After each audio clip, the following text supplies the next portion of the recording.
PMC ప్రేక్షకులకి నమస్కారం. ఆరోగ్యమే మహాభాగ్యం కార్యక్రమంలో సిద్ధ వైద్యం శీర్షికలో మనము సిద్ధులకు సంబంధించినటువంటి అనేక విషయాల గురించి మాట్లాడుకుంటూ ఉన్నాం. సిద్ధ వైద్యం అనేటువంటిది దక్షిణాది సాంప్రదాయంలోనే కాకుండా భారతదేశం అంతటా కూడా అనేక రకాలుగా విస్తరించి దాని యొక్క గొప్పతనము అనేక మంది అనుభవించి నిరోగులుగా, అంటే ఎటువంటి రోగం లేకుండా జీవించినటువంటి మనుషులు, అలాగే సిద్ధులు అనేక మంది మనకి భారతదేశంలోనే కాకుండా ప్రపంచంలోని చాలా దేశాలలో కూడా కనిపిస్తారు. నిజానికి సిద్ధ వైద్యం అనేటువంటిది భారతదేశం పుట్టినిల్లైనప్పటికీ అనేక ప్రాంతాలలో సిద్ధ వైద్యం యొక్క గొప్పతనం తెలుసుకున్నటువంటి శాస్త్రవేత్తలు కానీ, రసవాదులు కానీ, మంత్రవేత్తలు కానీ, లేదా సాధువులు బైరాగులు లాంటి వారు కానీ ఈ సిద్ధ వైద్యాన్ని ప్రపంచమంతటా పరిచయం చేశారు. అనేక ప్రాంతాలలో దేశీయ వైద్యాల కింద చలామణి అయ్యేటువంటి చాలా ఔషధ యోగాలు, చాలా ఔషధానికి సంబంధించినటువంటి మూలికా వైద్యాలు, కొన్ని వైద్య విధానాలు, ఇవన్నింటికీ కూడా సిద్ధ వైద్యం అనేటువంటిది మాతృక లాంటిది. ఈ మధ్యకాలంలో ఒక్కొక్క వైద్య విధానం కొత్తగా మనం వింటున్నాం, కానీ ఇటువంటి విధానాలకి మూలముగా సిద్ధ వైద్యం ఏనాడో కొన్ని ప్రక్రియలు చెప్పడం జరిగింది. ఏ వైద్య విధానం అయినప్పటికీ లేదా ఎటువంటి ప్రక్రియ అయినప్పటికీ ఒక్క రోజులోనే ఉత్కృష్టమైనటువంటి స్థితికి వెళ్ళదు. కాబట్టి ఆ ప్రక్రియా విధానం అనేటువంటిది కొత్త కొత్త పేర్లతో పిలువబడుతుంది, కానీ చేసేటువంటి పద్ధతి మాత్రం ఎప్పుడూ ఒకే విధంగా ఉంటుంది. పరికరాలు అనేటువంటివి కాలానుగుణంగా యంత్రం యొక్క సంక్లిష్టమైనటువంటి నిర్మాణం నుంచి సరళమైనటువంటి నిర్మాణంలోకి యంత్రాలు మారినవి. అదేవిధంగా చేసేటువంటి ప్రక్రియలో ఉండేటువంటి మూల సూత్రాలు మాత్రం మారలేదు, కానీ యంత్ర విశిష్టత అనేటువంటిది మారింది.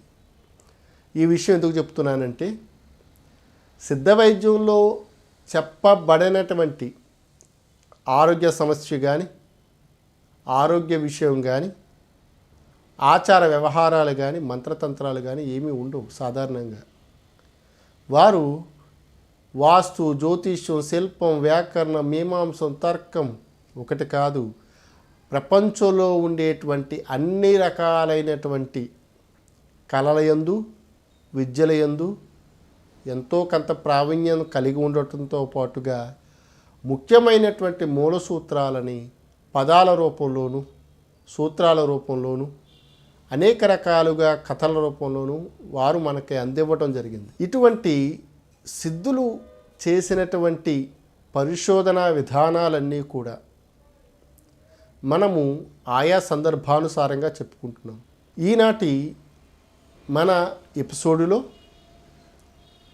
ఉదయము నిద్ర లేచిన తర్వాత ఎటువంటి నీటిని తీసుకోవటం వల్ల ఎటువంటి ఆరోగ్యం కలుగుతుంది అనే విషయాల గురించి ఈరోజు మన ఎపిసోడ్లో చెప్పుకోవడానికి ప్రయత్నం చేద్దాం. ఉదయము సూర్యోదయాత్ పూర్వమే, అంటే బ్రహ్మముహూర్త కాలంలో, దాదాపుగా ఇండియన్ స్టాండర్డ్ టైము 5:30 అనుకున్నట్లయితే దానికి 2 గడియల ముందుగానే మేలుకొని స్నానాది కార్యక్రమాలు, శంఖా నివృత్తులు చేసుకుని, దేవతార్చనాది కార్యక్రమాలు కూడా ముగించుకుని, యోగా, ప్రాణాయామం లాంటి విషయాల యందు శ్రద్ధ పెట్టి తేలికపాటి వ్యాయామం చేస్తూ ఉండాలి. ఇలా చేస్తూ ఉండటానికి దంతధావనం అయిపోయిన తర్వాత, అంటే ముఖ ప్రక్షాళన కార్యక్రమం అయిపోయిన తర్వాత చల్లని నీరుని తీసుకోవటం వల్ల దేహంలో ఉండేటువంటి మలినాలు తగ్గుతాయి. అంతేకాకుండా జఠరాగ్ని ఉద్దీపన చెందుతుంది. ఎవరికి అంటే వాత శరీరము మరియు పిత్త శరీరం కలిగినటువంటి వ్యక్తులకు మాత్రమే. అంటే వాత శరీరంతో కానీ, పిత్త శరీరంతో కానీ, లేదా వాత వ్యాధులతో కానీ, పిత్త వ్యాధులతో కానీ ఉన్నవారు చల్లని నీరు తీసుకున్నప్పుడు వారికి సుఖము హాయి కలుగుతుంది. అదేవిధంగా గోరువెచ్చని గనక నీరు తీసుకున్నట్లయితే ఏం జరుగుతుంది? తాపము దాహము ఏర్పడి ఉష్ణ తీవ్రత అధికమయ్యి శరీరము దౌర్బల్య స్థితిని పొందుతుంది. అంటే వర్చస్సును కోల్పోతుంది, పుష్టిని హాయిని కోల్పోతుంది. కాబట్టి ఉష్ణ శరీరతత్వం కలిగిన వారు, వాత శరీరులు సాధారణంగా శీతలమైనటువంటి నీరుని తీసుకోవాలి. అయితే ఈ నీరుని ఎక్కడి నుంచి తీసుకోవాలి అంటే పారేటువంటి సెలయేరుల యందు అప్పుడే తోడినటువంటి పంపు కానీ బావి కానీ దాంట్లో ఉండేటువంటి నీరు కానీ తటాకములు అంటే చెరువులు, పర్టికులర్గా చెరువుల్లో ఉండేటువంటి నీరు తాగటం వల్ల అగ్నిబద్ధము అగ్నిమాంద్యం అనేటువంటి రోగం కలుగుతుంది. ఆ నీరు గురువుగా ఉంటుంది. పారేటువంటి సెలయేరులో నీరు లఘువుగా ఉంటుంది, తృప్తినే హాయిని ఇస్తుంది. అలాగే సముద్రాలలో ఉండేటువంటి నీటిని సేవించటం వల్ల అనేక రకాలైనటువంటి రోగాలకి కారణమవుతుంది. ఎటువంటి రోగాలంటే ఉబ్బు లాంటి రోగాలు, రక్తము తక్కువైపోయేటువంటి రక్తహీనత లాంటి రోగాలు, అంతేకాకుండా అనేక రకాలైనటువంటి క్లోరిన్ సంబంధమైనటువంటి వ్యాధులు కలగటానికి ఆస్కారం ఉంటుంది. కాబట్టి సముద్రపు నీరు అనేటువంటిది కేవలం ముఖ ప్రక్షాళన కోసం వాడుకోవచ్చు, స్నానానికి వాడుకోవచ్చు, కానీ ఆహారంగా తీసుకోవటానికి మాత్రం ఎటువంటి పరిస్థితుల్లోనూ సముద్రపు నీరు వాడకూడదు. అలా వాడడం వల్ల మూత్ర సంబంధమైనటువంటి రోగాలు ప్రస్ఫుటంగా వచ్చేటువంటి అవకాశం ఉంటుంది. పర్టికులర్గా వస్తి రోగాలు అనేటువంటివి, ప్రమేహ రోగాలు అనేటువంటివి ఎక్కువగా ఉప్పు నీటిని తీసుకోవడం వల్ల జరుగుతుంది. ఈ ఉప్పు నీటిని తీసుకున్నప్పుడు సాధారణంగా ద్రవాభిసరణ క్రమకత అనేటువంటి ప్రక్రియ ద్వారా విపరీతమైనటువంటి దాహం కలుగుతుంది. మనకి దక్షిణాదిలో ఒక సాంప్రదాయంలో ఒక సామెత ఉంటుంది. అదేమిటంటే ఉప్పు తిన్నవాడు అరచి చచ్చును అని. అంటే ఎవరైతే ఉప్పు నీరు తాగుతారో వారికి విపరీతమైన దాహమే ఏర్పడుతుంది. కాబట్టి ఎటువంటి నీరు తీసుకోవాలి అంటే ఆయా రోగాలలో చెప్పబడినటువంటి ఆయా నీటిని మాత్రమే తీసుకోవాలి. అంతేకాకుండా ఒకరోజు నిలవ ఉంచినటువంటి ఆహారము కానీ నీరు కానీ ఎటువంటి పరిస్థితుల్లోనూ తీసుకోకూడదు. ఈ మధ్యకాలంలో ఒక ఆర్ఓ వాటర్ కానివ్వండి, మినరల్ వాటర్ అని పేరుతో అమ్మేటువంటి వాటర్లు కానివ్వండి, ఎన్ని రోజులు నిలవ ఉంటున్నాయో మనకు తెలియదు. అటువంటి నీరు తీసుకోవటం వల్ల కళావిహీనమైనటువంటి ముఖ వర్చస్సు, తేజస్సు తగ్గిపోవడము, అగ్నిమాంద్యము, అలసర్లు, కీళ్ళ నొప్పులు లాంటి సమస్యలు వస్తాయని ఈనాడో మనకి సిద్ధులు చెప్పడం జరిగింది. అంటే నిలవ ఉంచినటువంటి నీటిని తాగినప్పుడు కలిగేటువంటి రోగాలు ఏవైతే ఉన్నాయో అవన్నీ మినరల్ నీటిని తీసుకోవడం వల్ల కలిగేటువంటి రోగాలు కూడా అవే వస్తున్నాయి. కాబట్టి సాధ్యమైనంత మట్టుకి ప్రకృతి సంబంధమైనటువంటి నీటిని, శుద్ధమైనటువంటి నీటిని, నిలవ ఉంచనటువంటి నీటిని, మురికి వాసన లేనటువంటి నీటిని, అంతేకాకుండా లఘు గుణం కలిగినటువంటి నీటిని సేవించడం అనేటువంటిది సర్వత్రా ఉత్తమమైనటువంటిది. అంతేకాకుండా కఫ సంబంధమైనటువంటి రోగాలు ఉండేటువంటి వ్యక్తులు గోరువెచ్చని నీరు తాగటం వల్ల వారికి హాయి తృప్తి కలుగుతుంది. కఫ సంబంధమైనటువంటి రోగాలు మరియు వాత సంబంధమైనటువంటి రోగాలు ఉన్నప్పుడు ఖచ్చితంగా వారు ఉష్ణ సంబంధమైనటువంటి ఆహారము కానీ, ఉష్ణ సంబంధమైనటువంటి నీరు అంటే గోరువెచ్చని నీరు కానీ, గోరువెచ్చని నీటితో స్నానం చేయటం వల్ల కానీ వారికి సుఖము హాయి కలుగుతుంది. కాబట్టి శరీరతత్వాన్ని అనుసరించి మాత్రమే మనము ఎటువంటి నీరు తాగాలనేటువంటిది నిర్ధారణ చేయాలి. అంతేకాకుండా స్థూల శరీరంతో ఉండేటువంటి వారు కూడా గోరువెచ్చని నీరు మాత్రమే తాగాలి, కానీ చన్నీరు తాగకూడదు. చన్నీరు ఉదయం లేచిన వెంటనే స్థూలకాయలు కనుక తాగినట్లయితే వారి స్థూలకాయం ఇంకా పెరిగేటువంటి అవకాశం ఉంటుంది. శరీరంలో గురుత్వం పెరిగి వారు బద్ధకస్తులుగా, సోమరులుగా ఉండేటువంటి అవకాశం ఉంటుంది. కాబట్టి స్థూలకాయం కలిగినటువంటి వారు గోరువెచ్చని నీరు తాగటము, గోరువెచ్చని నీటితోనే స్నానం చేయటం అనేటువంటిది సిద్ధ వైద్యంలో చెప్పబడినటువంటి ఒక సూత్రం.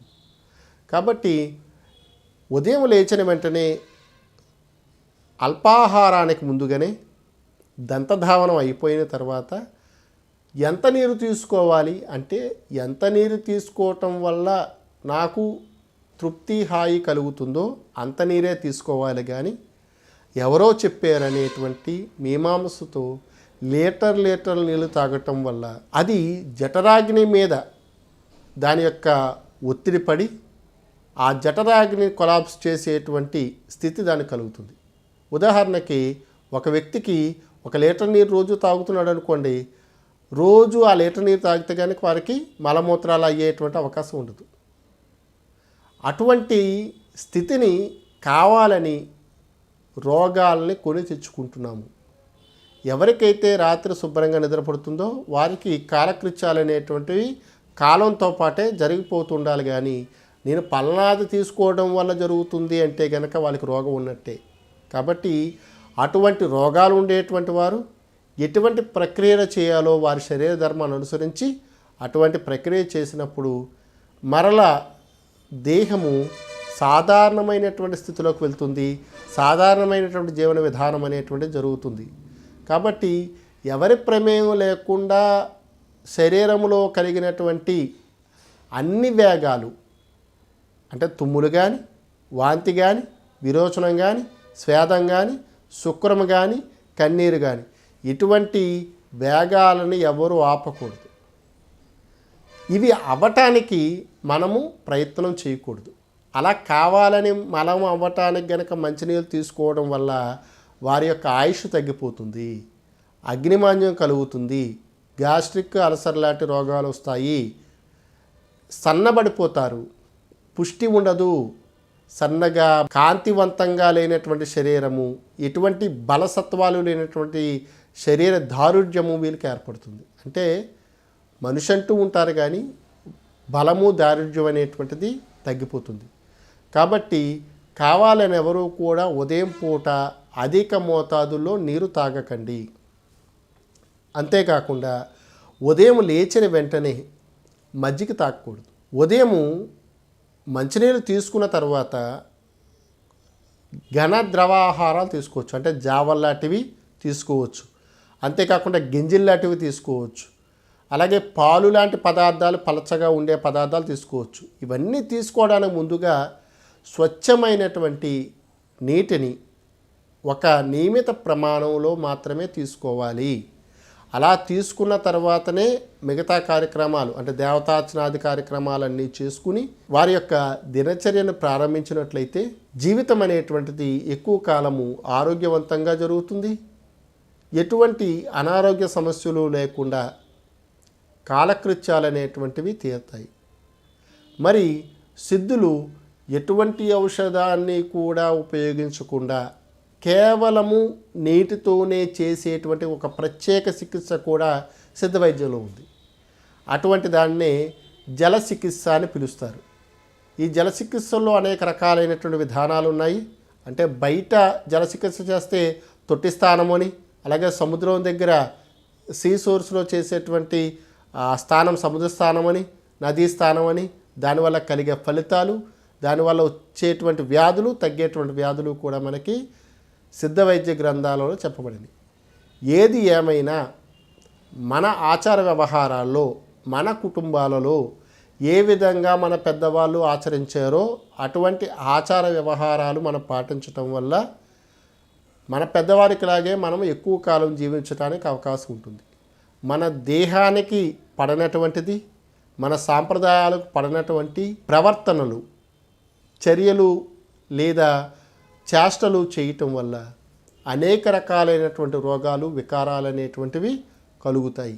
కాబట్టి మంచినీళ్ళు అంటే అర్థం ఏమిటంటే ఫ్రెష్గా, అప్పటికప్పుడు ఫ్రెష్గా భూమిలోంచి వచ్చినటువంటి నీరు ఏదైతే ఉందో అది మంచినీరు అని చెప్పబడుతుంది. అంతేకాకుండా ఆకాశం నుంచి వర్షం పడినప్పుడు ఎటువంటి దుమ్ము ధూళి లేనటువంటి టైములో సంగ్రహించినటువంటి వెండి లేదా బంగారు పాత్రలో సంగ్రహించబడినటువంటి నీరుని అమృతతుల్యమైనటువంటి జలము కింద చెప్పడము, అంతరిక్ష జలం అని చెప్పడము సర్వే సర్వత్రా సిద్ధ వైద్యాల్లో చెప్పబడుతుంది. ఈ అంతరిక్ష జలానికి జరామరణ వ్యాధులు తగ్గించే శక్తి ఉందని, అనేక రోగాలలో ఇది అద్భుతంగా పనిచేస్తుందని, పర్టికులర్గా శ్వాసకాశ సంబంధ వ్యాధుల్లో ఈ నీరు అంటే ఆకాశ జలము లేదా అంతరిక్ష జలం అనేటువంటిది బాగా ఉపయోగపడుతుందని మనకి సిద్ధ వైద్య గ్రంథాల్లో చెప్పబడింది. అంతేకాకుండా నదుల యందు, సెలయేర్ల యందు నీరుని ఎప్పుడు పడితే అప్పుడు తాగకూడదు.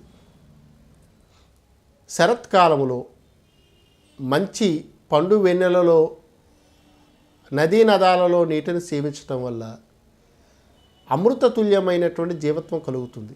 నదులు ప్రవహించే తీరుని, వేగాన్ని బట్టి నీటి యొక్క గుణకర్మలు కూడా మారిపోతాయి. సాధారణంగా దక్షిణాది ప్రాంతంలో కావేరీ నది ఉంది. ఆ నది నీరు చాలా లఘువు. ఆ నీరు తాగటం వల్ల ఆ ప్రాంతం వాళ్ళు అత్యధికంగా తెలివైనటువంటి వారుగా ఉంటారు, కేవలం నీరు వల్ల. ఎంత నీరు తాగినా సరే తాగినట్టు అనిపించదు, ఎంత నీరు తాగినా సరే హాయిని, తృప్తిని ఇస్తుంది. అటువంటి కావేరీ జలము పరిసర ప్రాంతాలలో ఉద్భవించినటువంటి సిద్ధ వైద్యము అంత లఘువుగాను, అంత తేలికగాను మనకి వ్యాధుల్ని తగ్గించేటువంటి స్థితి ఉంది. అంటే వాటర్ యొక్క గుణకర్మలు అనేటువంటివి కూడా మనిషిని ప్రభావితం చేస్తాయి అని మనకి వైద్య గ్రంథాల్లో రాసి ఉంది. అంటే ఎటువంటి నీరు తీసుకోవటం వల్ల ఎటువంటి గుణకర్మలు మనకు కలుగుతాయో కూడా మన ఆయుర్వేదవేత్తలు అలాగే సిద్ధ వైద్యులు కూడా చెప్పడం జరిగింది. అంటే కేవలము జల చికిత్స అనేటువంటి దాంతోనే అనేక రోగాలు తగ్గిన వారు ఉన్నారు. మూత్ర చికిత్సలాగే జల చికిత్స కూడా ఉంటుంది. ఇప్పుడు జల చికిత్స అనేటువంటి ఈ చికిత్సలో పర్టికులర్ నది నుంచి తెచ్చినటువంటి నీటిని కానీ, పర్టికులర్ చెరువు నుంచి తెచ్చినటువంటి నీరు కానీ, నూతి నుంచి తెచ్చినటువంటి నీరు కానీ, లేదా ప్రత్యేకమైనటువంటి యంత్ర మంత్రాలతో పుణ్యతీర్థాలతో ఉండేటువంటి ప్రాంతాలలో ఉండేటువంటి కోనేరులో ఉండేటువంటి వాటర్కి కానీ ప్రత్యేక గుణాలు ఉంటాయి. ఆ గుణాలని చూచినటువంటి లేదా పరిశోధన చేసినటువంటి సిద్ధులు ఆ విషయాలని సిద్ధ వైద్య గ్రంథాలలో నిక్షిప్తం చేయడం జరిగింది.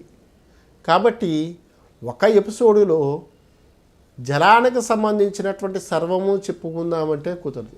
కానీ ఇటువంటివన్నీ కూడా మనకి సిద్ధ వైద్య గ్రంథాలలో ఉన్నాయి. వారి పరిశోధన ఇంత గొప్పగా ఉంది అని చెప్పడం నా ఉద్దేశం.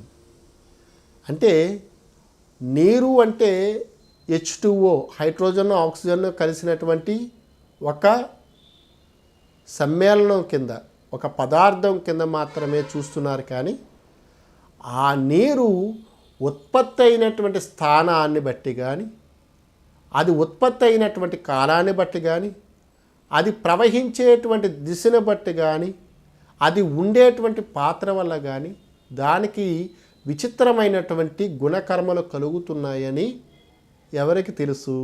కేవలము ప్రకృతిని అర్థం చేసుకున్నటువంటి సిద్ధులకును ఆయుర్వేద వైద్యులకు మాత్రమే తెలుసు. పదార్థ జ్ఞానం కన్నా ముఖ్యమైనటువంటిది యథార్థ జ్ఞానం. యథార్థ జ్ఞానం తెలుసుకోవాలి అంటే యథార్థమైనటువంటి ప్రకృతి యొక్క నిర్దిష్టమైనటువంటి పంచభూతాల యొక్క స్థితిని పూర్తిగా అవగాహన చేసుకోవాలి. ఎవరికైతే పంచభూతాలలో అవగాహన అధికంగా ఉంటుందో అటువంటి వారికి మాత్రమే ఎటువంటి పదార్థం యొక్క గుణాలనైనా విశ్లేషించేటువంటి శక్తి ఉంటుంది. మనకి జలాలలో కూడా పంచభూత జలాలు కూడా ఉంటాయి. సాధారణంగా పసుపు రంగులో ఉండేటువంటి నీరు భూమి తత్వానికి సంబంధించినటువంటి గుణకర్మలను కలిగి ఉంటుంది. అలాగే ఎరుపు రంగు నీరు పిత్తానికి సంబంధించినటువంటి తత్వాలని, గుణకర్మల్ని కలిగి ఉంటుంది. అలాగే నీలము లేదా బూడిద వర్ణం దాకా ఉండేటువంటి రంగుతో కూడినటువంటి నీరు ఆకాశ వాయుతత్వాలకు సంబంధించినటువంటి స్థితిని కలిగి ఉండటంతో పాటు వాత సంబంధమైనటువంటి తత్వాన్ని కలిగి ఉంటుంది. కాబట్టి పంచభూతాలలో జలమునకు విశిష్టముగా రంగు, రుచి, వాసన ఉండినటువంటిది శుద్ధమైనటువంటి సిద్ధ జలము. కాబట్టి ఎటువంటి రంగు లేనటువంటి ఆ జలాన్ని మాత్రమే సర్వత్రా అన్ని వ్యాధుల యందు ప్రధానమైనటువంటి ఔషధంగా వాడుకోవచ్చు. ఈ జలములో ఉండేటువంటి ఈ గుణకర్మల చేతనే జలము చేత పెంచబడినటువంటి మొక్కలు కానీ, జలము తాగినటువంటి జంతువులు కానీ అటువంటి గుణకర్మ వికారాలను పొందుతున్నాయి. మనము ఎటువంటి ఆహారం తీసుకోవటం వల్ల ఎటువంటి గుణకర్మలు కలుగుతున్నాయో, అలాగే జలాన్ని కూడా ఏ మోతాదుల్లో ఎలా తీసుకోవటం వల్ల గుణకర్మలు కలుగుతాయో మనకి సిద్ధులు వారి యొక్క శాస్త్ర గ్రంథాలలో చెప్పడం జరిగింది. నేటి సైన్స్ ఏమి చెప్పింది అంటే అందులో 2 పరమాణువులు ఉన్నాయి, హైడ్రోజన్, ఆక్సిజన్. కానీ ప్రకృతిని అర్థం చేసుకున్నటువంటి సిద్ధ వైద్యం ఏం చెప్పిందంటే నీరే, కానీ నీటికి ఆ లక్షణాలు, గుణాలు అనేటువంటివి ప్రకృతితో మమేకమై ఉండటం వల్ల ఏ విధంగా ఏర్పడినాయో, ఎటువంటి రోగాలు తగ్గించే క్యాపబిలిటీ లేదా ఎటువంటి రోగాలను తగ్గించే ఉత్కృష్టమైనటువంటి గుణకర్మలు ఆ నీటికి ఏ విధంగా వచ్చినాయో కూడా సిద్ధవైద్య గ్రంథాల్లో చెప్పడం జరిగింది. కాబట్టి నీరుని 2 అక్షరాల కింద చూడకుండా ప్రాణాధారమైనటువంటి, జీవనాధారమైనటువంటి ఆ నీటిని మంచిగా పాడు చేయకుండా, దుర్వినియోగపరచకుండా అందరికీ మంచినీరు అందేలాగా ప్రయత్నం చేద్దాం.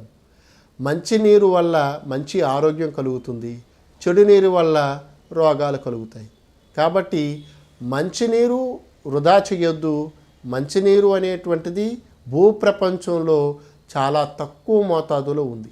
కాబట్టి మంచి నీటిని ఆరోగ్యానికి వినియోగించుకుని అందరూ ఆరోగ్యవంతులుగా ఉండాలని కోరుకుంటూ ఉన్నాను.